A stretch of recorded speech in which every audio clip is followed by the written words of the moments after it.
que s'il est là, c'est que Dieu a prévu qu'il soit dans l'abondance. Ton voisin dit quoi? Alors je prie et je prophétise que le Seigneur nous accorde l'abondance. Je prie et je prophétise que nous recevons l'abondance au sortir de cette atmosphère. Ton amen est trop bizarre pour moi. Au nom de Luc le chapitre 5, verset 1 à 7. Alors nous reprenons notre série de messages que nous avons fait développer depuis avant de faire notre Magnificat. Alors on revient à cette thématique pour mieux l'approfondir. Il ne s'agit pas de courir dans les messages, mais il s'agit d'approfondir les messages. Amen. Alors je crois qu'il y a encore des gens galérés, c'est pour ça que Dieu m'insiste pour que je prêche ce message. Amen. Si Dieu me demande de persister, c'est qu'il y a un dernier galéré qui doit sortir de la galère. Amen. Allons-y, fais la lecture pour nous. Luc le chapitre 5. Alors ceux qui sont venus, de quoi noter, soulevez, je vais voir. On va voir ceux qui sont sérieux, qui sont venus s'amuser. Dis à ton voisin, c'est ce que tu as fait à l'école et puis les cotisations des familles, tu ne participes pas là. Il dit quoi? Alors tu peux demander un bloc-notes à ta voisine, tu peux demander une feuille à ton voisin. Mais je veux qu'on note ce que l'Esprit nous demande ce que l'Esprit me demande de prêcher. Je veux qu'on note ça. Je veux qu'on note ça. Parce que sur cette série de messages, il y a enseigné morceau par morceau. Il n'y a pas courir, aller doucement. Morceau par morceau. Amen. Allons-y. Je proclame la parole du Seigneur. Luc le chapitre 5 à partir du verset 1. Comme Jésus se trouvait auprès du lac de Génézareth et que la foule se pressait autour de lui pour entendre la parole de Dieu, il vit au bord du lac 2 barques, d'où les pêcheurs étaient descendus pour laver leurs filets. Il monta dans l'une de ces barques qui était à Simon. Et il le pria de s'éloigner un peu de terre. Puis il s'assit et de la barque, il enseignait la foule. Lorsqu'il eut cessé de parler, il dit à Simon: avance en pleine eau et jetez vos filets pour pêcher. Simon lui répondit: Maître, nous avons travaillé toute la nuit sans rien prendre. Mais sur ta parole, je jetterai le filet. Jusqu'au verset 7. L'ayant jeté, il prit une grande quantité de poissons. Et leur filet se rompait. Verset 7. Ils firent signe à leurs compagnons qui étaient dans l'autre barque de venir les aider. Ils vinrent et il remplit les 2 barques au point qu'elles s'enfonçaient. Il remplit les 2 barques au point où elles s'enfonçaient. Parole du Seigneur notre Dieu. Nous rendons grâce à Dieu. Pourquoi est-ce que nous avons pris ce texte? Nous avons pris ce texte parce que on parle d'abondance lorsqu'il y a l'aisance. On parle d'abondance lorsqu'il y a le débordement. On parle d'abondance lorsqu'il y a la plénitude. On parle d'abondance lorsque le contenant est inférieur au contenu. Donc, quand on dit que tu es dans l'abondance, c'est que le contenant n'arrive pas à supporter le contenu. Ce qui vient dans le contenant là est tellement grand, est tellement large, est tellement vaste que ça ne peut pas supporter. Je lève ma main tel un serviteur de Dieu et je prophétise que tu n'auras pas la capacité pour recevoir ce que Dieu va te donner à la fin de ce message. Donne un amen plus violent que ton voisin.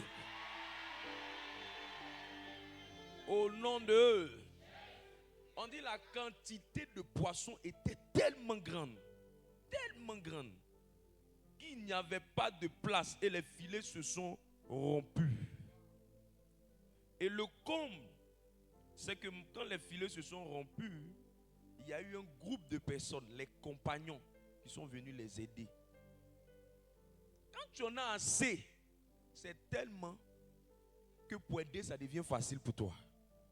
Je prie que toutes les personnes que Dieu a mandatées, que tu dois aider, qui viennent recevoir ça de tes mains dans le nom de Jésus.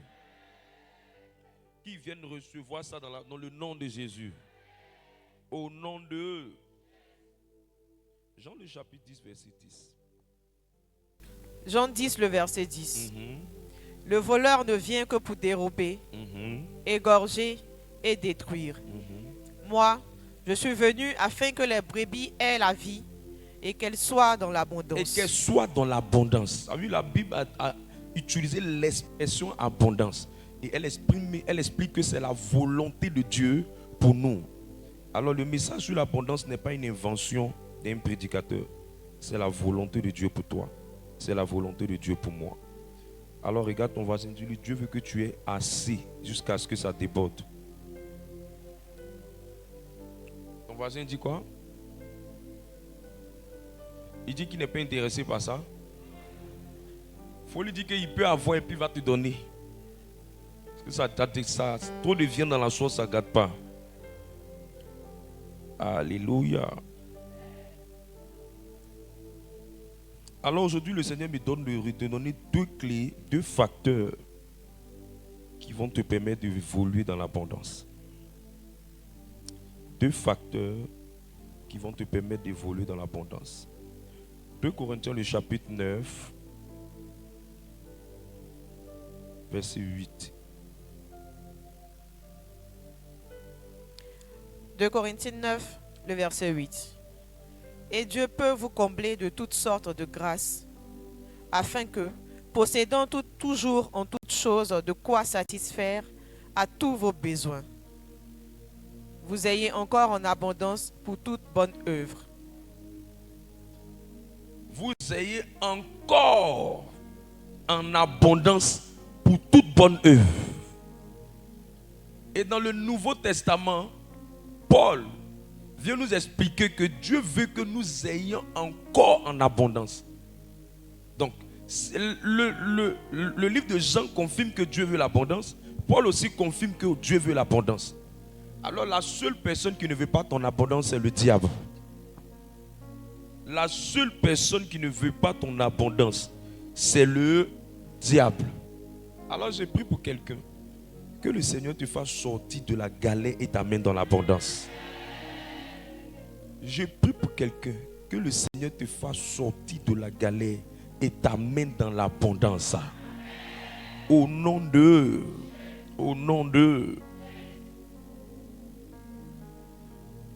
Proverbe le chapitre 14, verset 23. Proverbe 14, le verset 23. Tout travail procure l'abondance, mais les paroles en l'air ne mènent qu'à la disette. Le premier facteur biblique pour opérer dans l'abondance, ce n'est pas de beaucoup parler, c'est le travail. Le premier facteur pour que Dieu donne l'abondance à quelqu'un, c'est quoi? C'est le travail. Quand Dieu veut donner l'abondance à quelqu'un, ce que Dieu fait ou ce que Dieu commande à cette personne, c'est de s'intéresser, c'est de s'impliquer, c'est de s'investir dans le travail. C'est pour ça, à la fin de cette prière, appelez-moi, je vais prier pour tous ceux qui n'ont pas de travail. Pour qu'ils sortent de la liste de ceux qui ne vont jamais être dans l'abondance. Parce que tous ceux qui n'ont pas de travail, vous n'allez jamais être dans l'abondance. C'est ce que la Bible dit. Peut-être que c'est la manière dont il dit là qui est un peu trop choquant, mais bon. C'est ce que Jésus a déjà dit. Parce qu'il dit que tout travail, il n'a pas dit qu'il y a un type de travail. Donc ça veut dire peu importe le travail, peu importe le type de travail, tant que tu es dans le groupe de ceux qui ont un travail, tu peux emprunter le chemin de l'abondance. Mais tant que tu n'as même pas un petit travail, même si tu n'es même pas dans un travail, c'est pourquoi l'expression tout veut dire tout type, tout veut dire toute sorte, tout veut dire toute catégorie. C'est pour ça qu'il y a une passage dans la Bible qui dit qu'il n'y a pas de sot métier. Amen. Je prie que le Seigneur donne un travail à quelqu'un.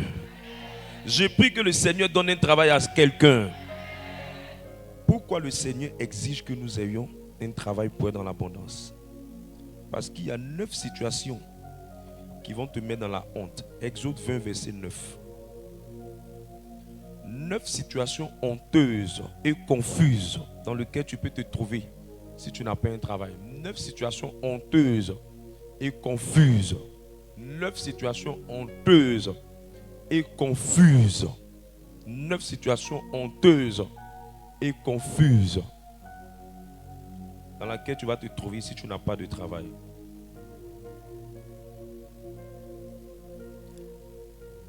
Exode 20, le verset 9. Tu travailleras 6 jours et tu feras tout ton ouvrage. Tu travailleras 6 jours et tu feras. Ça veut dire que c'est un commandement. Travailler là, c'est un commandement. Donc dans les commandements là, il dit que tu vas travailler 6 jours. Maintenant, moi je ne sais pas pourquoi quelqu'un passe 6 jours à dormir. Bon, il ne sait pas qu'est-ce qu'il veut devenir. Le Dieu que nous servons, que nous suivons, dit que tu vas travailler 6 jours. Maintenant, toi, tu veux faire de tous les 6 jours-là un jour d'amusement. Et il y a 9 situations dans lesquelles tu peux te trouver si tu ne travailles pas. Est-ce que je peux te donner? La première situation dans laquelle tu vas te trouver si tu ne travailles pas, c'est qu'il y a beaucoup de choses que tu vas voir mais tu ne pourras pas acheter. Il y a beaucoup de choses que tu vas voir, mais tu ne peux pas acheter. Tu vois, mais tu ne peux pas. Tu vois, mais tu ne peux pas. Acheter une pâte dentifrice sera très difficile pour toi. Acheter un savon sera très difficile pour toi. Et comme tu ne peux pas jeûner tous les jours, jusqu'à ce que Jésus revienne, même si tu t'es fâché pour faire les 40 jours de jeûne dans lesquels nous sommes, à la fin, ça va s'arrêter. Tu auras besoin de faire des dépenses. Et si tu n'as rien, tu ne peux pas. Donc quand quelqu'un ne travaille pas, quand quelqu'un ne fait pas des efforts, parce que lorsque la Bible parle de travail, ce n'est pas seulement la notion d'emploi. Lorsque la Bible parle de travail, c'est aussi la notion d'occupation, d'activité, de mouvement. Donc lorsqu'on parle de travail, on parle de quelqu'un qui est en mouvement, qui est en action, qui ne croise pas ses mains et qui croit qu'un jour les choses vont changer. Je prie que tu ne sois pas dans cette honte. Je prie que tu ne sois pas dans cette honte. La deuxième situation dans laquelle tu vas te trouver, on va te traiter de bavard, de haut-parleur, de beau-parleur, de plaisantin, de comédien. 1 Thessaloniciens 4, verset 10. On va trouver que tu parles beaucoup. On va dire, mais toi-même, ce que tu dis là même, là, si c'était bon, pourquoi ça ne te change pas ta vie? On va dire, toi, tu veux te jouer les conseillers, mais on ne voit rien dans ta vie. Est-ce que vous connaissez les gens comme ça? On dit, toi là, tu parles seulement. Elle parle seulement. Il faut, vous savez, la vie, voilà les conseils que je vous donne, voilà ce qu'il faut faire, voilà comment il faut faire. On dit, mais si ça marchait bien, pourquoi ça ne marche pas dans ta propre vie? Donc, on te traite de beau parleur. Donc, quand tu parles, on dit, c'est celle-là, c'est celle-là. Oh, elle-même, sa vie n'a pas changé, c'est elle qui nous dit quoi même? Parce qu'on ne te prend pas au sérieux. Tu as les gros français. On dit tu es quelqu'un, la Bible dit que tes paroles là ne mènent qu'à la disette. Mais c'est des paroles en l'air. On ne respecte plus tes propos. Lis le texte. 1 Thessaloniciens 4, le verset 10. Et c'est aussi ce que vous faites envers tous les frères dans la Macédoine entière. Mais nous vous exhortons, frères, à abonder toujours plus dans cet amour. Ça veut dire que ce que vous faites là envers les autres frères, qui ont fait que les frères là nous ont dit que ce que vous faites là c'est bon, ça nous a encouragés. Mais continuez dans cette même lancée. Ici, Paul est en train de parler dans le contexte ici aux gens pour leur dire, il ne s'agit pas seulement de parler, mais il s'agit de poser des actions. Donc quand quelqu'un a un travail, quand il parle, on respecte ses paroles. Ça lui donne de la crédibilité. On peut le mépriser sur tout. Mais en ce qui concerne le monde du travail, on dit celui-là, ce n'est pas quelqu'un qu'il faut mépriser. Mais quand tu ne fais rien, tu parles seulement, on ne te prend pas au sérieux. On dit plaisantin là, comédien là. Tu perds en crédibilité. Je prie que tu ne sois pas dans cette honte-là dans le nom de Jésus. Quand tu ne fais rien, tu vas te retrouver dans les vices.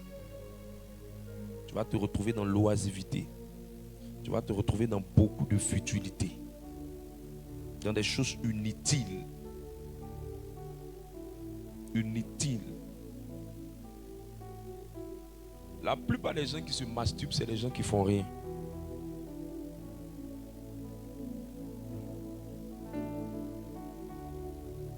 La plupart des filles prostituées qui donnent leur corps à beaucoup de garçons, c'est des filles qui ne font rien.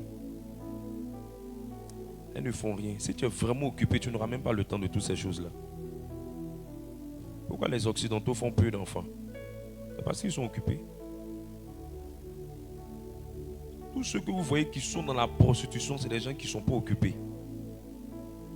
Les filles qui ont 2 gars, ça veut dire que tu n'es pas occupé. Les garçons qui ont beaucoup de go, ils ne sont pas occupés. Si tu es beaucoup occupé, il y a des choses dans lesquelles tu ne vas pas te mettre. Aller t'asseoir pendant des heures dans un bélodrome, ça veut dire que tu n'es pas occupé. C'est pour ça que je dis, les paroles en l'air ne mènent qu'à la disette. Il faut avoir beaucoup de temps pour bavarder. Il faut avoir beaucoup de temps. 2 Thessaloniciens 3, verset 11. 2 Thessaloniciens 3, verset 11. Allons rapidement.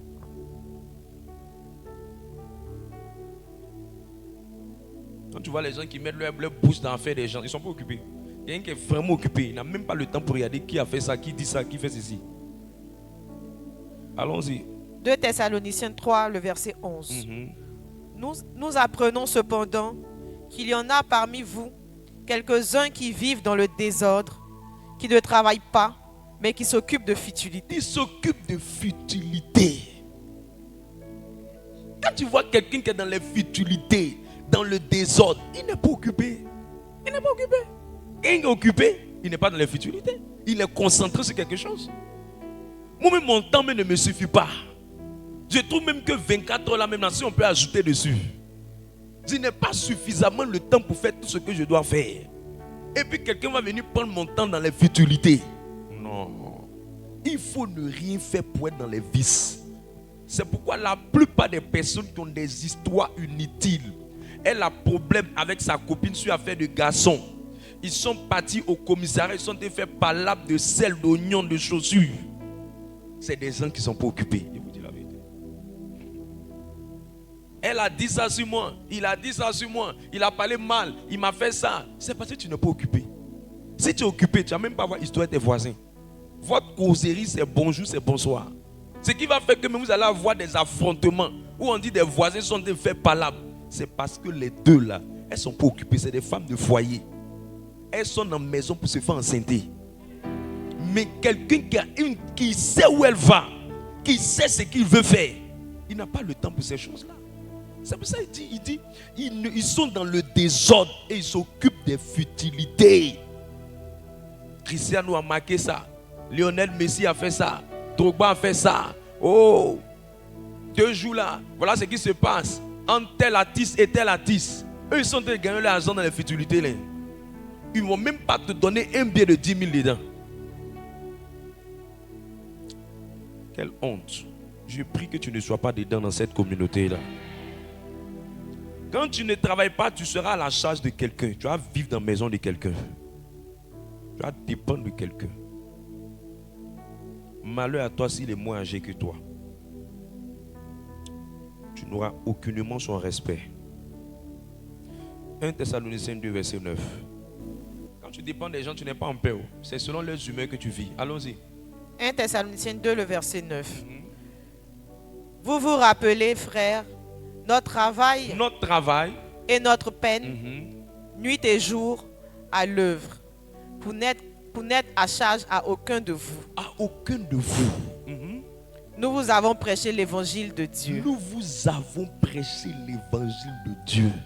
Quand tu ne fais rien, quand tu es paresseux, quand tu es fainéant, quand tu n'as pas d'activité, tu vis sous couvert, tu vis dans la maison des gens, tu as la chasse des gens, tu dépends de quelqu'un, tu n'es pas en paix.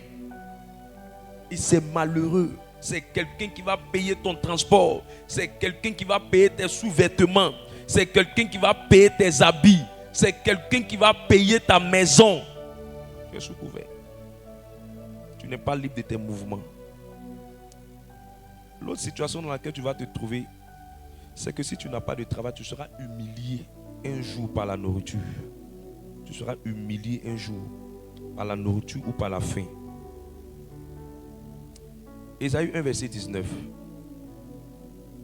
Tu seras humilié par la faim. Par la faim. L'autre jour, j'ai mangé quelque part du saumon. C'était vraiment très intéressant. La dernière fois, j'ai mangé du gigot d'agneau.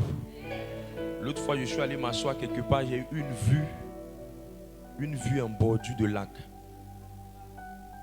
Quand je souffrais, tu n'étais pas là.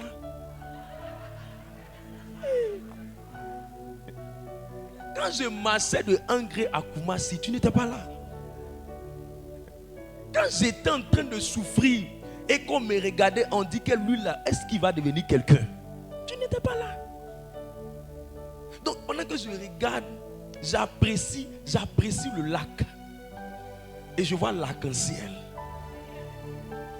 Et j'ai mes lunettes solaires.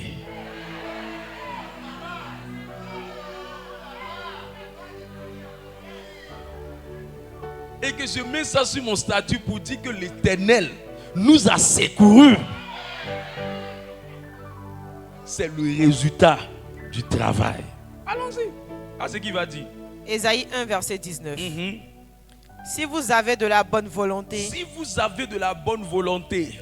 Et si vous êtes docile. Si vous êtes docile. Vous mangerez les meilleures productions du pays. Vous n'allez pas manger ce qui est acheté au bon marché. Non. Vous allez manger la qualité. Le mot meilleur veut dire la qualité. Vas-y. Les meilleures productions du pays. Ah, dis à ton voisin. Les meilleurs endroits du pays là. Toi aussi tu mérites ça. 2 Thessaloniciens 3 verset 10 donne la réponse à ça pour aller dans les meilleurs endroits du pays. Vas-y. 2 Thessaloniciens 3 le verset 10. Car lorsque nous étions chez vous. Lorsque nous étions chez vous. Nous vous disions expressément. On vous a dit ça ouvertement. Si quelqu'un ne veut pas travailler. Si quelqu'un ne veut pas travailler. Qu'il ne mange pas non plus. Qu'il ne mange pas non plus. Quand je suis debout à 3 heures, manini manana, kelemeni manoucha bradia, et que mes reins sont en train de me faire mal, et que je suis en train de parler en langue pendant des heures, tout le quartier est calme. À cette heure-là, le sommeil est plus succulent que le déguet. C'est plus succulent que le gigot d'agneau. C'est plus succulent que les meilleurs plats. Pendant ce temps, tes larmes coulent. Mais comme la Bible dit que celui qui ne veut pas travailler, qui ne mange pas non plus. Ça veut dire que si tu veux bien manger, bien travailler. Alors demande à ton voisin, est-ce que tu veux bien manger? C'est pour ça que si tu ne travailles pas, un jour, tu seras humilié à cause de la nourriture. Un jour, tu seras humilié. Tu as fait palabre de croquettes à un baptême. Oui. Tous ceux qui vont par là, on ne m'a pas servi, on ne m'a pas servi, on ne m'a pas servi. Tu es venu pour soutenir ou bien tu es venu forcément pour manger. Souvent même l'invité, mais le fait de te voir, il est déjà content. C'est même pas forcément que tu aies mangé la main qui touche son cœur. Et puis si tu as déjà organisé une cérémonie que tu ne manges pas, mais ça va pas trop te faire mal. Puis tu comprends que souvent même ce n'est pas dépendant de la personne. Mais quand tu es galéré, que tu ne travailles pas, tu vois le mal dans tout ce que les gens font.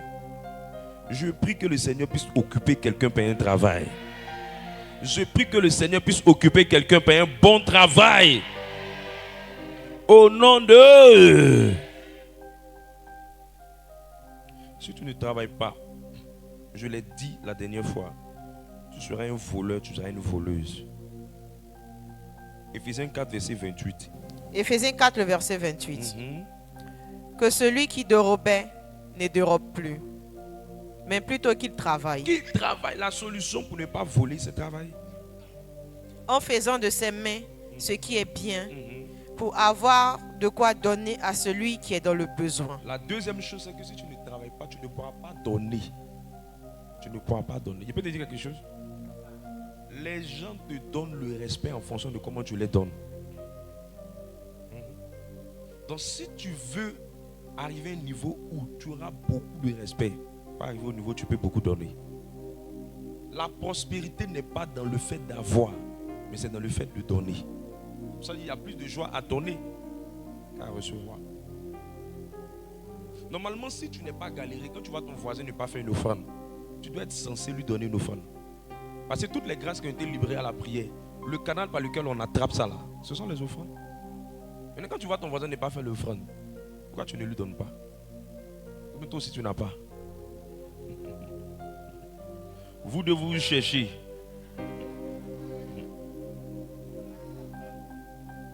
Je prie que le Seigneur te permette d'avoir les moyens financiers et que tu puisses avoir un travail bien rémunéré. Que le Seigneur nous réduise le nombre de personnes qui sont sans emploi dans cette communauté. Je chasse tout esprit de vagabondage dans cette maison. Je chasse tout esprit d'oisiveté dans cette maison. Reçois l'aide de Dieu pour prospérer. Reçois l'aide de Dieu pour prospérer. Reçois la grâce de Dieu pour prospérer. Au nom de... Alors je donne la deuxième clé d'aujourd'hui. La deuxième clé fondamentale qui déclenche l'abondance. Qui déclenche l'abondance. Proverbe 6, verset 6 à 8. Proverbe le chapitre 6, verset 6 à 8. La première clé, c'est le travail. La deuxième clé, allons-y. Proverbe 6, à partir du verset 6. Va vers la fourmi. Va vers la fourmi. Paresseux. Paresseux. Considère ses voies. Regarde comment elle est. Elle regarde ses voies, regarde son comportement. Et devient sage. Et devient sage. Regarde une fourmi qu'on ne voit pas. Une fourmi qui est vraiment infime. On nous demande de regarder. Ça veut dire simplement qu'on peut apprendre souvent de ce qui est faible. On peut apprendre de ce que les hommes méprisent. On peut apprendre même de quelqu'un qui n'a pas de valeur dans la société. On peut apprendre des autres. La première sagesse que la fourmi vient nous enseigner, ça veut dire que ce qui même est méprisable, ce qui n'est pas digne de valeur, ce qu'on ne considère pas, on peut apprendre quelque chose de ça et puis devenir plus sage. Tu comprends ça? Voilà. Continue. Elle n'a ni chef, ni inspecteur. Elle n'a pas de patron, elle n'a pas de boss, elle n'a pas de mari qui la surveille. Elle n'a pas de patron qui lui met la pression. Elle n'a pas de maître, elle n'a pas quelqu'un qui lui met une forme d'autorité. Ni maître. Ni maître. Elle prépare en été sa nourriture. Elle prépare en été sa nourriture. Elle amasse pendant la moisson de quoi manger. Elle amasse pendant la moisson de quoi manger. Parole du Seigneur notre Dieu. La deuxième sagesse divine qui déclenche la prospérité, c'est l'épargne. La deuxième sagesse divine qui déclenche la prospérité, c'est l'épargne. C'est être insensé de tout manger ce qu'on a. Toute personne qui dépense tout ce qu'elle a, elle est insensée. La sagesse, c'est d'amasser. Le mot amasser veut dire épargner. C'est insensé d'avoir, c'est toi, c'est insensé d'avoir une grande quantité de ne pas épargner dans ce que tu as. Beaucoup de personnes ne rentrent pas dans l'abondance. Pas parce que Dieu ne veut pas leur donner l'abondance, mais simplement parce que quand Dieu les observait dans leur argent, dans le peu qu'ils avaient, ils n'ont jamais mis de côté un peu. Ils bouffent tout, ils dépensent tout, ils bouffent tout, ils prennent tout pour vivre la vie qu'ils ne méritent pas. Parce qu'une vie qui dépasse ta capacité financière, une vie qui dépasse ton niveau financier, c'est comme si tu étais en train de vivre. Tu es en train de vivre à crédit. Tu es en train de toi-même préparer ta propre perte, ta propre souffrance, ta propre détresse. C'est pourquoi l'épargne est une sagesse biblique pour pouvoir garantir l'abondance et garantir la prospérité. Ce n'est pas l'épargne en elle-même qui permet de devenir prospère, mais l'intelligence derrière l'épargne, c'est ta capacité à ne pas tout dépenser ce que Dieu te donne, qui donne à l'Éternel de t'accorder la capacité d'avoir encore plus. Ce n'est pas le fait de garder beaucoup d'argent qui fait que tu deviens prospère. C'est aussi le fait que tu te disciplines. Parce que, un, il y a l'intelligence derrière, mais deux, il y a la discipline derrière l'épargne. Donc, quand vous voyez quelqu'un qui arrive à épargner, ce qui fait que Dieu va le rendre prospère, c'est la discipline avec laquelle cette personne s'organise pour épargner, qui va amener l'Éternel à voir que c'est une bonne gestion, un bon gestionnaire ou une bonne gérante de ses biens. Et quand Dieu voit que tu gères bien le peu qu'il te donne, il peut te donner encore davantage. Pourquoi l'épargne est une clé pour l'abondance? La première raison que je veux que tu notes, c'est que l'épargne te permet d'anticiper sur les crises financières. Peu importe le niveau où tu es, la vie nous réserve des surprises. Tu ne maîtrises pas tout. Tu ne connais pas tout. Tu ne sais pas tout. Même si Jésus a dit, demain s'inquiétera de lui-même. Mais tu dois savoir que la vie est faite de surprises. Il y a des surprises dans la vie. L'abondance d'aujourd'hui ne veut pas dire la prospérité de demain. L'abondance d'aujourd'hui ne veut pas dire que tu seras épargné de l'épreuve de demain. Sache que dans la marche avec Dieu, il y a aussi des épreuves. Et Dieu peut t'exposer à une épreuve dans une certaine période. Mais comment tu vas pouvoir gérer la période d'épreuve? Comment tu vas pouvoir développer la période d'épreuve? Comment tu vas pouvoir sécuriser la période d'épreuve? Comment tu vas faire pour que cette période où il y aura des crises, des épreuves, des attaques, des combats, tu vas pouvoir t'en sortir? C'est pourquoi il dit, regarde la fourmi et deviens sage. Parce que elle pense à l'avenir, elle pense aussi aux crises, elle pense aussi aux épreuves, elle pense aussi aux difficultés.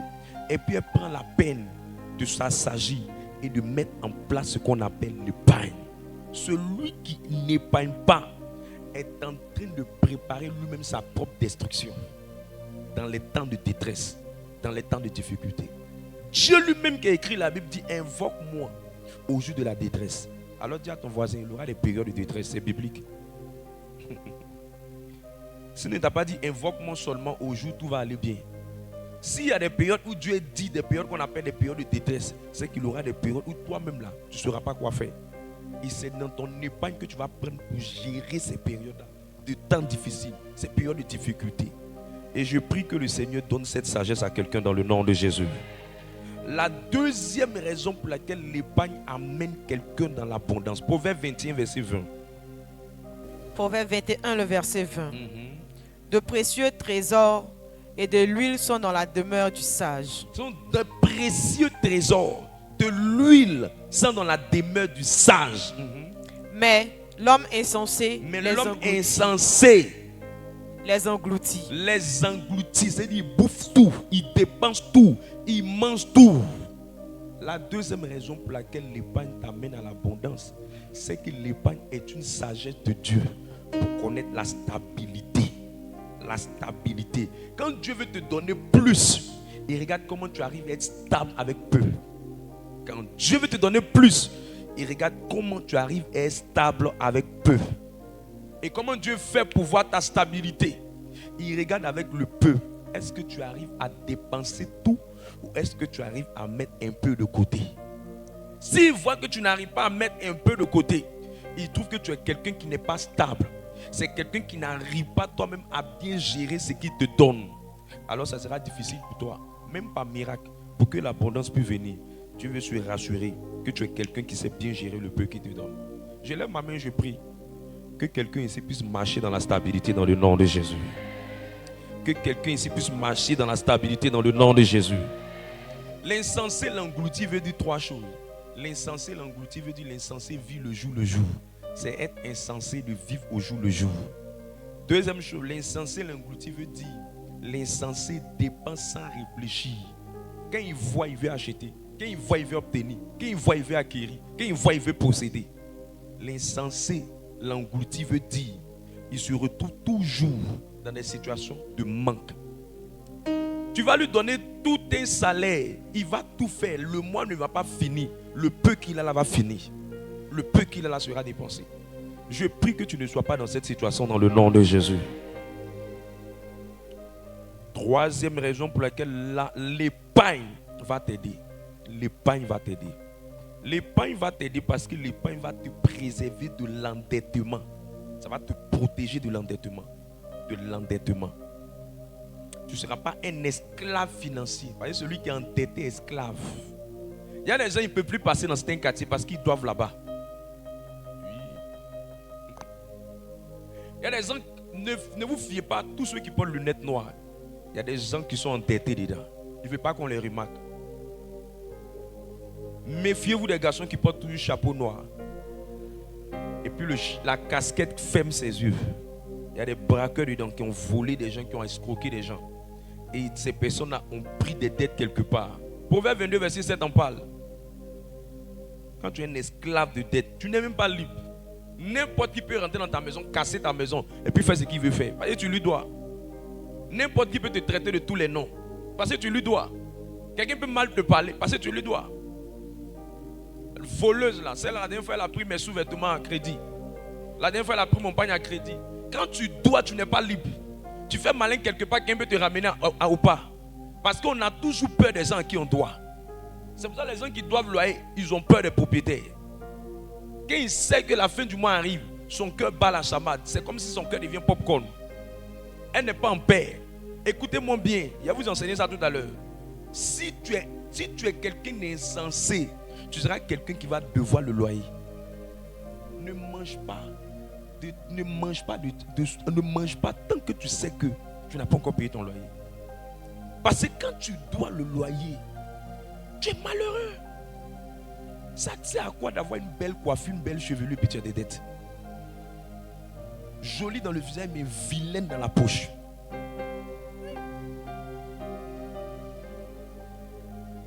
Crédit rend bizarre, crédit rend vilain, crédit rend désagréable, crédit empêche de bien dormir. Je n'ai jamais vu quelqu'un qui dort bien.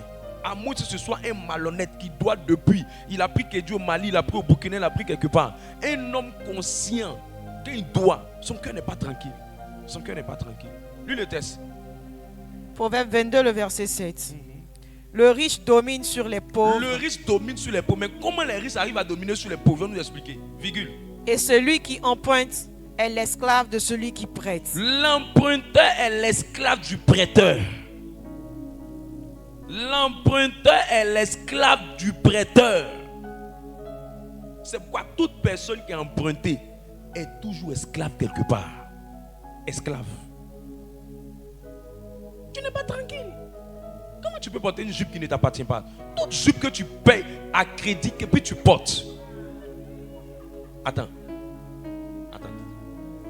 En fait, tu es habillé à crédit. C'est-à-dire que tu te déplaces si quelqu'un est fâché et peut enlever ça sur toi. Et c'est toi qui fais le malin dans le pays. C'est pourquoi quelqu'un qui épargne, le jour où il y a la pression, son épargne vient pour régler sa pression.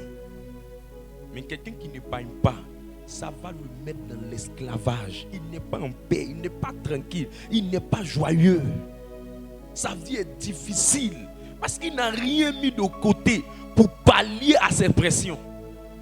Maintenant, qu'est-ce qui fait que les gens rentrent dans les dettes? C'est le fait de dépendre beaucoup de gens.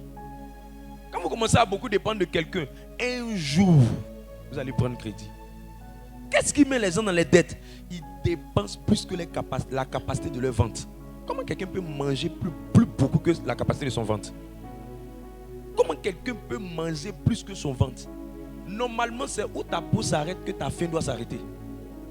J'ai dit quoi? C'est où ta peau s'arrête que ta faim doit s'arrêter. Il y a des fois, mieux vaut manger ta petite quantité de riz et boire beaucoup d'eau et mettre beaucoup de piment dessus pour que tu t'arrêtes à ce niveau que de vouloir forcer pour ce que tu ne mérites pas. Je peux te dire quelque chose? Il y a des gens ici là, tu ne mérites pas un studio. Oui. Tu mérites une chambre.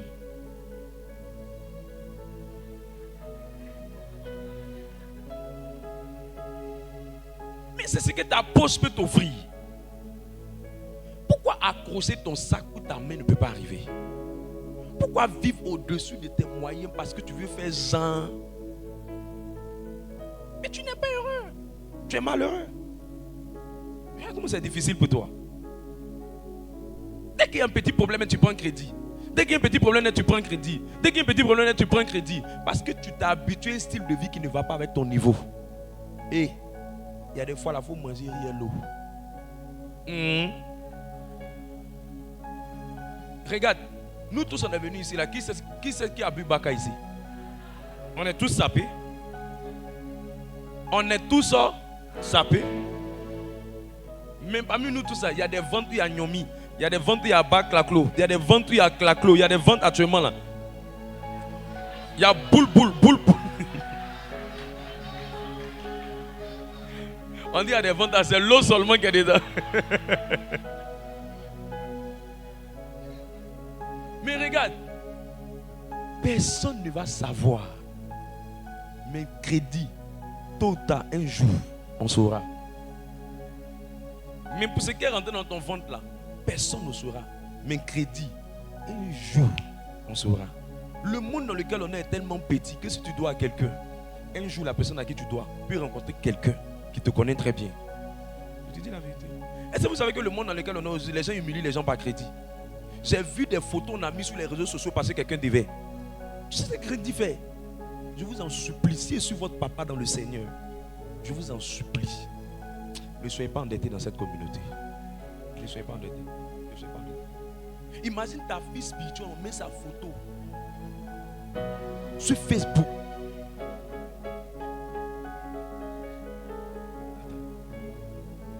Elle a pris un colis avec nous. Elle n'a pas payé. Surtout vous qui aimez vous saper pour mettre sur Facebook là. De toute façon, ton exposition est publique. Ta honte sera publique. Je refuse que tu perdes ta liberté. Je refuse. Je refuse que tu perdes ta dignité. Je refuse d'être le berger d'une fille endettée. Je refuse que tu aies crédit de bouteille de gaz. Je refuse que tu aies crédit de loyer. Je refuse. Si tu me dis amen, ça s'annule dans ta vie. Ça s'annule.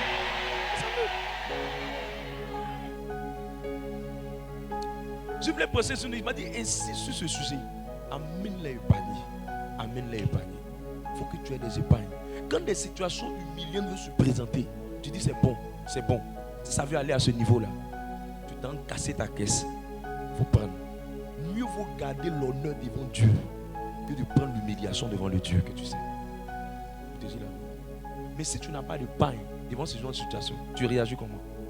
Tu réagis comment? Tu réagis comment? Affairage, aide-toi, pain. Que le Seigneur t'enlève dans ces choses dans le nom de Jésus. La quatrième raison pour laquelle l'épargne est très importante. Genèse 41, verset 25. L'épargne est la clé qui te positionne au-dessus des autres.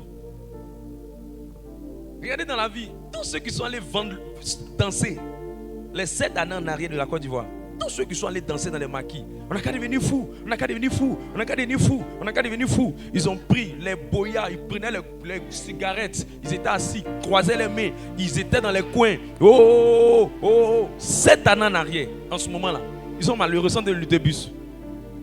L'épargne va toujours t'élever au-dessus de ceux qui ont vécu une vie bizarre. Toujours. Actuellement, vous allez voir plein, les anciens riches là, plein sont de vendre leur magasin. Plein.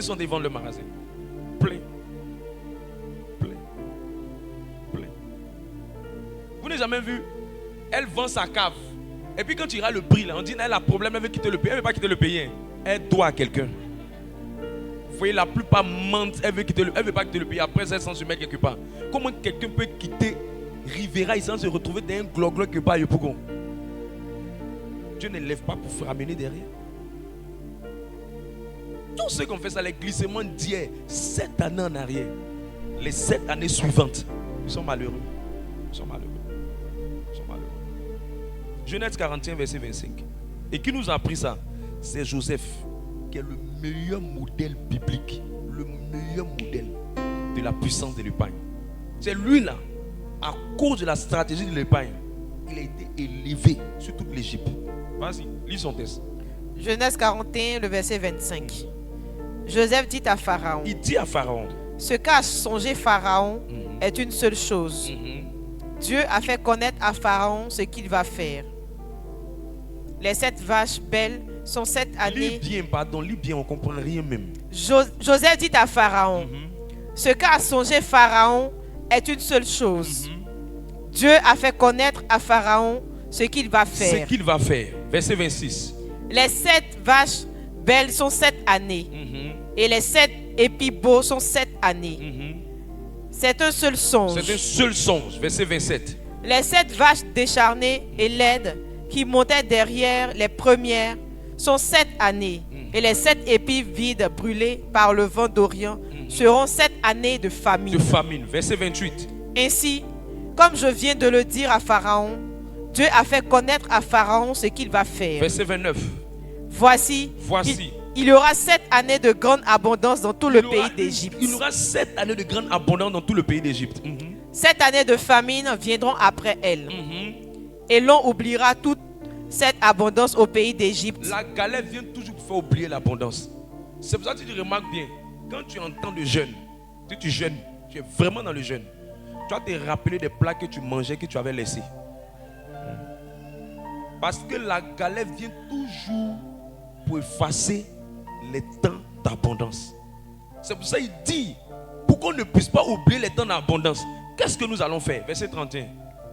Cette famine qui suivra sera si forte qu'on ne s'apercevra plus de l'abondance dans le pays. Dans le pays. Verset 32. Si Pharaon a vu le songe se répéter une seconde fois, c'est que la chose est arrêtée par la part de Dieu. Et que Dieu se hâtera de l'exécuter. Verset 33. Maintenant, que Pharaon choisisse un homme intelligent et sage et qu'il le mette à la tête du pays d'Égypte. Du pays d'Égypte, verset 34. Que Pharaon établisse des commissaires sur le pays pour lever un 5e des récoltes. Pour lever un 5e des récoltes. Quelle intelligence ce jeune-là. Quelle intelligence. De l'Égypte pendant les 7 années d'abondance. Pendant les 7 années d'abondance.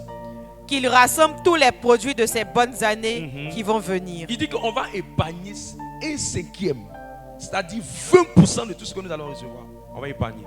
Et pendant que la famine va venir, on va prendre le peu là pour commencer à développer ça.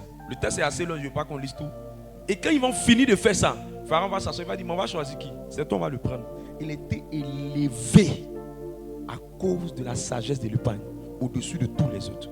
Et ce qui va se passer dans cette belle histoire, c'est que tous les autres pays autour, quand la famine est venue, ils sont venus acheter 2 fois plus les articles dans les mains des Égyptiens. Et l'Égypte est devenue la puissance la plus élevée comme les États-Unis. Elle a régné sur toute l'humanité, toutes les nations du monde. Et les Égyptiens sont devenus très riches. Chef a été élevé. La seule chose qui le différenciait de Pharaon, c'était simplement le trône. Sinon, il était très prospère. La clé, c'était quoi? C'était la clé de l'épargne. Et cette clé-là a permis dans les périodes de famine à l'Égypte de survivre, de tenir, de prospérer et de se multiplier. C'est pourquoi chaque fois que quelqu'un épargne, il sera toujours plus élevé que ceux qui sont en train de vivre une vie de gaspillage. C'est une question de temps. Laisse-les faire leur coiffure comme elles sont en train de faire. Toi, prends ce temps-là. Construis tes finances petit. Construis tes finances sagement. Construis tes finances paisiblement. Ce n'est pas à tout moment qu'on sort, c'est un plaisir. Non. Nous, on n'a pas commencé, puis en même temps, on a commencé à s'offrir des plaisirs. Non. On s'est calmé pendant une certaine période. On ne se lève pas comme ça pour commencer à dire, j'ai vécu la vie que je veux vivre. Non. On prend une certaine période pour se bâtir. Et l'épargne et la sagesse pour être au-dessus de tous ceux qui sont en train de vivre. Tout ce que tu vois là, à un moment, ils vont se fatiguer. Ils vont venir vendre leur magasin. Ils vont vendre leur voiture. Ils vont vendre leur terrain. Ils vont vendre. Il y a toujours quelqu'un qui va devenir. Tu vas rentrer dans une période de vache maigre qui va finir par vendre ce qu'il a. C'est celui qui a épargné là. Il va finir par acheter ça dans sa main. Dis à ton voisin, j'espère que ce n'est pas toi qui as venu me vendre quelque chose. Il dit quoi? C'est lui ou bien c'est toi?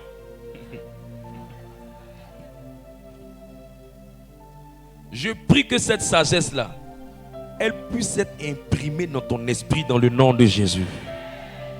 Je prie que cette sagesse-là, elle puisse être établie dans ton esprit dans le nom de Jésus. L'épargne te donne 3 choses qui vont t'amener à l'élévation. Première chose, elle va te permettre de survivre dans les périodes de famine. Deuxième chose, elle va te donner de l'autorité.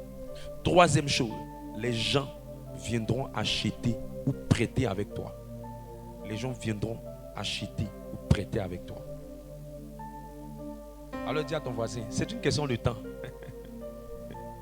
Le pouvoir va changer de camp. J'espère que ça ne sera pas sur ton côté. Sixième avantage de l'épargne, l'épargne ouvre la porte à l'investissement. Voilà les erreurs que beaucoup de personnes font, qui est un signe de stupidité. On n'épargne jamais pour aller prendre pour faire fête. On épargne pour investir. On fait quoi? On épargne pour investir. On épargne pour financer une vision. On épargne pour financer un projet. On épargne pour pouvoir étendre une affaire. On épargne pour pouvoir étendre une affaire. Pourquoi? Parce que l'épargne devient un capital, l'épargne devient une opportunité et l'épargne t'apporte une multiplication. Pourquoi? Parce que l'épargne devient un capital. Quand vous gardez, ça devient un capital. Quand vous gardez, ça vous prépare une opportunité. Dieu lui-même va créer des occasions pour que tu puisses saisir une opportunité. L'épargne va t'apporter une multiplication. Parce que chaque fois que tu veux que quelqu'un puisse te financer, il va te demander toi-même tu as combien déjà. Quand tu vas lui dire moi-même j'ai déjà ça, il dit ok, c'est qu'il peut t'apporter de l'aide. Ça t'apporte la multiplication. Quand tu veux étendre ce que tu fais, c'est à partir de l'épargne que tu essaies d'étendre ce que tu es en train de faire. Si tu as un mari qui bouffe tout, c'est un insensé. Si tu as une femme qui bouffe tout, il n'y a pas d'avenir dans ce que tu es en train de faire. Dernière chose sur l'épargne. Quelqu'un qui épargne, ça ne veut pas dire qu'il n'a pas la foi en Dieu. Il y a des gens qui disent non. Comme Dieu pourvoit à tous nos besoins. Dieu pourvoit à tous nos besoins. Il a dit à chaque jour suffit sa peine. Dieu a dit que les oiseaux des champs qui ne moissonnent, ne sèment, qui ne moissonnent. Dieu prend soin d'eux. La vie là, c'est ce qu'il y a dans ton ventre là. C'est ça qui est pour toi. Vis comme tu peux vivre. On ne sait jamais. Oh. Écoute. La foi, ce n'est pas la stupidité. La foi, c'est la responsabilité. Un homme de foi comprend que Dieu pourvoit. Mais Dieu pourvoit sur la base de ce que toi-même tu as déjà. Quand il veut ajouter ce qu'il doit ajouter, il est le Dieu du miracle. Mais il sera encore plus en confiance pour te donner encore plus. Quand il sait que toi-même, le peu qu'il t'a donné là, tu as pu bien gérer. C'est pourquoi dans le miraculeux, il y a des miracles de 100 000, il y a des miracles de 200 000, il y a des miracles de 1 million. Donc le niveau d'abondance que Dieu apporte est fonction de combien toi-même là, et le peu que tu as là, tu as pris tes responsabilités. Donc on ne dit pas mon Dieu pourvoira à tous mes besoins, donc il y a vivre comme il veut. Non. C'est pas parce que Dieu prend soin de ton corps que ça veut dire que tu ne vas pas te laver. C'est pas parce que Dieu te permet de te préserver, de protéger tout ce que tu fais, que ça veut dire que quand tu vas arriver au marché, tu vas voir la nourriture où il y a beaucoup d'asticots dessus, tu vas prendre pour manger en te disant que le Saint-Esprit va te protéger. C'est pas parce que Dieu est le Dieu qui pourvoit à tous tes besoins que tu vas mener une vie qui dépasse tes capacités. Ton salaire est à tel niveau et toi tu veux vivre une vie qui dépasse les moyens que tu as. Dieu ne peut pas t'aider dans la stupidité. Dieu vient nous aider dans la responsabilité. C'est pourquoi la foi, ce sont les actions. La foi, ce n'est pas l'aveuglement. Je prie que quelqu'un ici devienne quelqu'un de sage dans le nom de Jésus. Luc 7, verset 10. Le mot fidélité en anglais veut dire foi. Luc 16. Celui qui est fidèle dans les moindres choses. Celui qui est fidèle, le mot fidèle ici veut dire la même signification, la même sémantique que foi. Celui qui a la foi, celui qui est fidèle veut dire celui qui a la foi dans les moindres choses, dans les petites choses. Ne dis pas à Dieu, je veux la foi pour construire un immeuble, alors que même si Dieu, mais tu n'arrives pas à payer. Non, c'est celui qui a la foi dans les moindres choses. Le mot fidèle en anglais c'est faithfulness. C'est la même signification que foi. Non, Dieu est grand. Hein? Non, Dieu est grand. Ça veut dire que comme Dieu gère tout, Dieu gère tout. Donc on n'a pas besoin de garder l'argent. Hein? Le jour courant va se couper. Tu vas voir l'importance d'acheter ventilateur avec rechargeable. Tu vas voir si Dieu va venir apporter ventilateur dans ta chambre. Celui qui a la foi dans les moindres choses. Continue. L'être aussi dans les grandes choses. Il ne faut pas faire comme les gens qui disent non là, c'est une grande vision. C'est une grande vision. Vous me voyez comme ça, il y a une grande vision. Vous me jouez moi. Moi là, je vais faire de grandes choses. Je vais réaliser de grandes choses. Reste calme. C'est Poussin qui devient coq. C'est Poussin qui devient coq. Si tu n'as pas commencé dès maintenant à montrer cette foi pour la grandeur dans les petites choses, ça ne va jamais venir. Si tu ne me crois pas, rendez-vous à William Civil. C'est le cimetière qui va confirmer ce que je suis en train de dire. Oui. Celui qui a la foi dans les moindres choses. Si tu veux nous prouver que tu as la foi pour de grandes visions, montre-nous cette foi-là pour de petites visions. Papa, ne t'inquiète pas. Je serai une des filles, je vais t'acheter une Range Rover. Oui. Commence dès maintenant à me prouver ça. Avec un Babani Congo.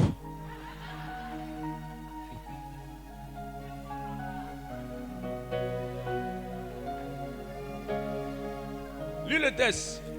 Et celui qui est injuste dans les moindres Dans choses, les moindres choses. l'est aussi dans les grandes. C'est ce qui est simple. C'est ça, les gens n'ont pas compris. Ils ont dit non, les hommes de Dieu nous ont blagué. Les hommes de Dieu nous ont menti. Moi, si je t'enseigne que quelqu'un te croise dans la rue qui vient te raconter des chamades, si tu n'as pas la profondeur de ce que tu enseignes, que quelqu'un te manipule, c'est que toi tu es assis si tu es venu simplement décorer la salle. Sinon, par la grâce de Dieu, tu ne peux pas être manipulé. Est-ce que je peux équilibrer parce qu'ils sont déjà allés vers la fin de mon message? Il ne faut pas aussi devenir, assieds-toi, faut pas aussi devenir un expert en épargne. Ecclésiaste, le chapitre 5. C'est pas parce qu'on dit d'épargner que tu vas épargner jusqu'à ce que toi-même tu bois baka tous les jours à la maison.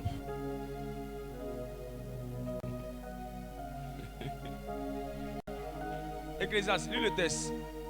Je te donne 3 tests. Tu vas noter ça et puis on va voyager avec eux rapidement. Ecclésiaste 5, 10, 12 à 13. Proverbe 11, 24. Et puis Luc 12, 16 à 21. Allons-y. Proverbe 11, le verset 24. Tel qui donne libéralement devient plus riche. Et tel qui épargne à l'excès ne fait que s'appauvrir. Tel qui épargne à l'excès ne fait que s'appauvrir. Luc 12, verset 16 à 21. Luc 12, à partir du verset 16. Et il leur dit cette parabole. Les terres d'un homme riche avaient beaucoup rapporté. Et il raisonnait en lui-même, disant, que ferai-je? Car je n'ai pas de place pour serrer ma récolte. Voici, dit-il, ce que je ferai. J'abattrai mes greniers, j'en bâtirai de plus grands, j'y amasserai toute ma récolte. J'y amasserai, c'est-à-dire il va épargner toute sa récolte. Et tous mes biens. Et tous mes biens. Et je dirai à mon âme. Et puis j'ai dit à mon âme. Mon âme. Tu as beaucoup de biens. Tu as beaucoup d'argent maintenant. En réserve. En réserve. Pour plusieurs années. Pour plusieurs années. Repose-toi. Repose-toi. Mange. Mange. Bois. Bois. Et réjouis-toi. Verset 21. Mais Dieu lui dit. Dieu lui dit. Insensé. Insensé. Cette nuit même. Cette nuit même. Ton âme te sera redemandée. Ton âme te sera redemandée. Et ce que tu as préparé. Et ce que tu as préparé là. Pour qui sera-t-il? Ça va servir à qui? Ça veut dire n'épargne pas à l'excès. C'est pas parce qu'on te demande d'épargner que tu vas épargner à l'excès. Ecclésiaste 5, c'est verset 9 dans ta version. N'épargne pas à l'excès. Il y a des gens qui vont épargner jusqu'à eux-mêmes là. Leurs enfants ont mauve dans leur nez. Leurs enfants sont sales. Leurs enfants fréquentent à EPP poulet perdu. Il y a poudre dans les cheveux de sa cheminante ou de sa femme. On dit pourquoi? Il dit je cotise.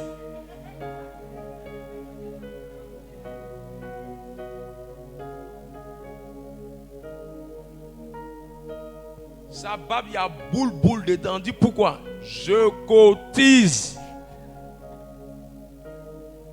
On dit tu fais quoi? Il dit je cotise. N'épargne pas à l'excès. C'est pas parce qu'on dit d'épargner que tu es épargné comme si tu veux te tuer. Bois gari, bois tapioca, tu ne manges plus comme tu dois manger. Tu dis bon, tu vas au travail. Il se réveille matin très tôt. Comme il travaille à Cocody, il marche. Il marche jusqu'à... On dit pourquoi? Il dit je veux que le transport arrive à 200. Donc il marche jusqu'à quand il arrive maintenant aux 2 plateaux. Il dit Cocody, 200. On dit pourquoi? On s'est augmenté maintenant. Donc quand il arrive maintenant, il dit on dit pourquoi? Il dit je cotise. On dit la fille, mais pourquoi tu es devenu bizarre comme ça? Elle dit, vous ne savez pas. 2 temps là, ce que notre père spirituel a prêché. Il dit épargner. Je cotise. On dit 2 jours là, tu ne sens pas bon. Hein? Elle dit, je cotise. C'est pas moi qui ai prêché ça. Hein? faut épargner à l'excès. Quand tu vas te tuer. Donc j'équilibre mon message pour ne pas susciter le ministère des avares. Allons-y, Ecclésiaste 5, 9. Ecclésiaste 5, le verset 9. Celui qui aime l'argent n'est pas rassasié par l'argent. Il ne sera jamais rassasié par l'argent. Et celui qui aime les richesses n'en profite pas. C'est encore là une vanité. C'est pas parce qu'on dit de panier que tu vas te tuer. La sagesse de Joseph pour l'épargne, c'est 10 ou 20%. La sagesse de Joseph pour l'épargne, c'est 10 ou 20% de ce que tu reçois. Quelqu'un est avec moi? Pourquoi l'épargne à l'excès va te détruire? La première raison, c'est que ce n'est pas ce que tu gardes qui va te rendre prospère. Ce que tu es riche derrière l'épargne, c'est la discipline. Parce que quelqu'un qui doit épargner, ça va lui rendre discipliné. Il doit bien gérer son argent pour bien épargner. Deuxième sagesse qui va faire que Dieu va te bénir, c'est que Dieu va voir ton effort à épargner. Il voit ton effort. Parce que ça existe une certaine vie sobre. Tu ne vas pas t'offrir une vie exagérée. Tu ne vas pas t'offrir une vie débordante, impulsive. Mais tu seras une vie modérée. Ça apporte la bénédiction. Parce que Dieu va voir la notion de sacrifice. C'est pour ça qu'il va te bénir. Ce n'est pas le fait de garder beaucoup d'argent qui va faire ça. Parce que si l'épargne n'est pas soutenue par Dieu, tu peux finir d'épargner puis on dit il y a un problème. Problème là. Ça a dépassé ta tête. Tu as regardé ton argent beaucoup là-bas, mais le problème là, c'est que tu t'amuses. Faut vivre pour garder l'argent. Le problème est en train de t'amener à la mort. Tu vas faire comment? Tu vas aller casser ta caisse. Tu vas aller vider ton compte. Tu vas aller casser ce que tu es en train de faire. Et tu ne vas pas pouvoir épargner. Tu vas dire, maman, enseigner sur l'épargne, pourquoi je n'arrive pas? C'est parce que tu as mal épargné. Pourquoi Dieu veut que quand tu épargnes, que Dieu te bénisse, ce n'est pas l'épargne. Dieu veut que tu comptes uniquement sur lui et non sur ta richesse. Mais si tu comptes sur ton argent pour dire, comme il y a beaucoup d'argent dans mon compte, comme celui de Luc 12, il dit, j'ai beaucoup d'argent en réserve. Maintenant là, vous allez voir. Je vais vous montrer que moi j'ai beaucoup d'argent. C'est comme quelqu'un qui a épargné jusqu'à il a eu 1 million. Il allait fêter. Il dit, les gars, je suis devenu millionnaire. Je suis devenu millionnaire. C'est le show. Le lendemain, il a pris photo. Il a mis ça sur les réseaux sociaux. Une histoire réelle. Le lendemain, il est mort. Parce qu'il a mis plusieurs pieds, 5 000, 10 000, 5 000, 10 000 autour de lui, sur son lit. Ça faisait 1 million. Et puis il dit la gloire. Il est mort à la Riviera Palmeraie. Donc ce n'est pas le but. Ce n'est pas pour faire genre, pour faire gloire, pour te faire voir devant les gens. Non, ce n'est pas le but. Quelqu'un comprend ce que c'est en train de dire là? Ce n'est pas pour ça. Comment tu vas faire pour réussir ça? Il y a 5 choses qui vont te permettre de réussir, pour avoir une épargne qui sera bénie par Dieu. La première sagesse, c'est qu'une épargne, elle ne commence pas d'abord par le fait de mettre ton argent à côté. Il faut commencer d'abord par mettre la part de Dieu à côté. Parce que c'est l'argent qui est béni là qu'on peut épargner. Et le premier principe qui permet d'avoir une somme d'argent qui sera bénie, c'est d'abord d'appliquer les principes d'alliance. La prémisse, la dîme ou l'offrande. La prémisse, la dîme ou l'offrande. La prémisse, la dîme ou l'offrande. Ces choses-là doivent être déjà... Dieu doit d'abord poser sa main sur son argent avant qu'il puisse faire. Sinon, tu peux mettre ton argent quelque part, le lendemain, on t'appelle pour dire qu'il y a un problème quelque part. Je parle à quelqu'un. Tu finis de garder ton argent. On vient de donner ton argent, ton salaire. Tu mets ton argent à côté. Dieu n'a même pas béni ton argent. Tu t'en mets à côté.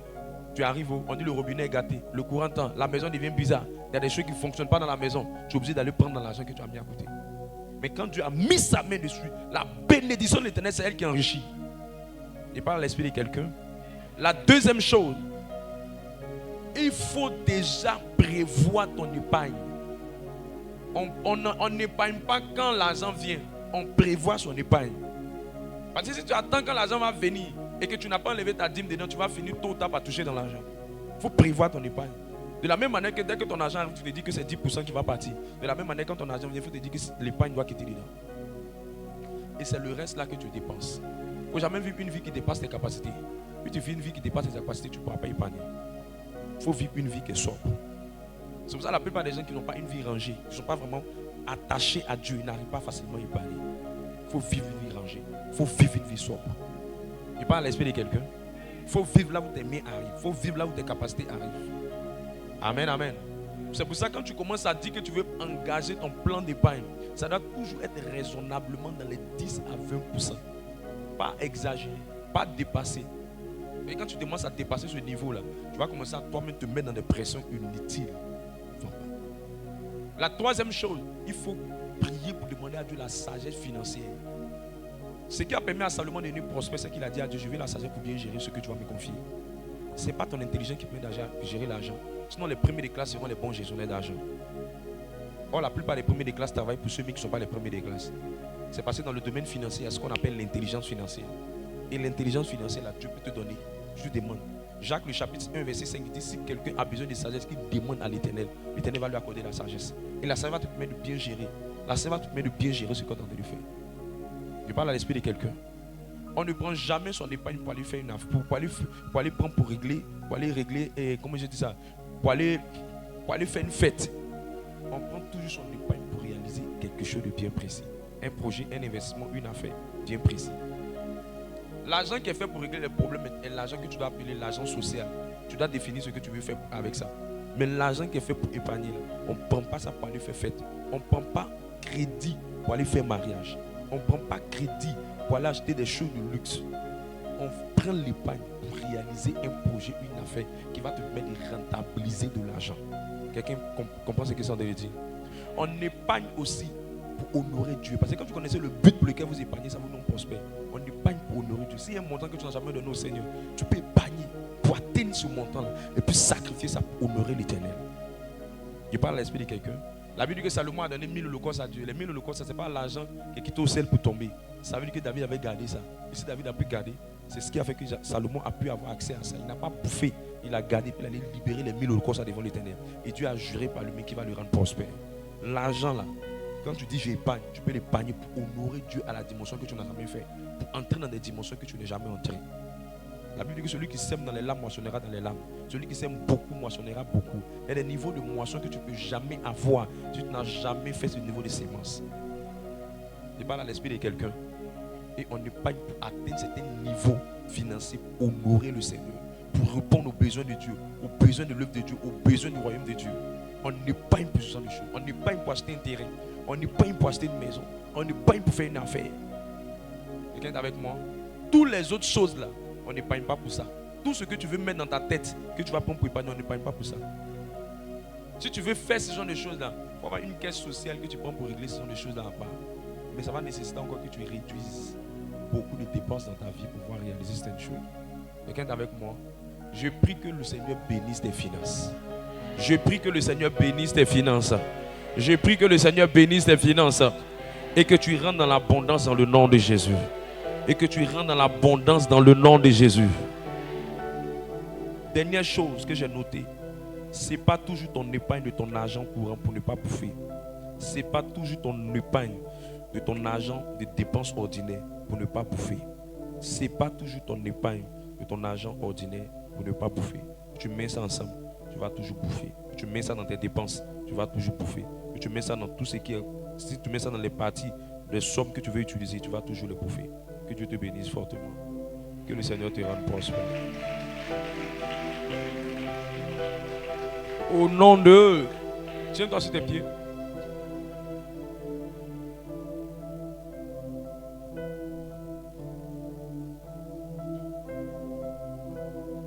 Lève la main d'autorité et répète après moi. Jésus, Jésus. Toute dette qui est sur ma tête, je déclare qu'elle soit annulée. Qu'elle soit annulée. Commence à prier pour l'annulation des dettes.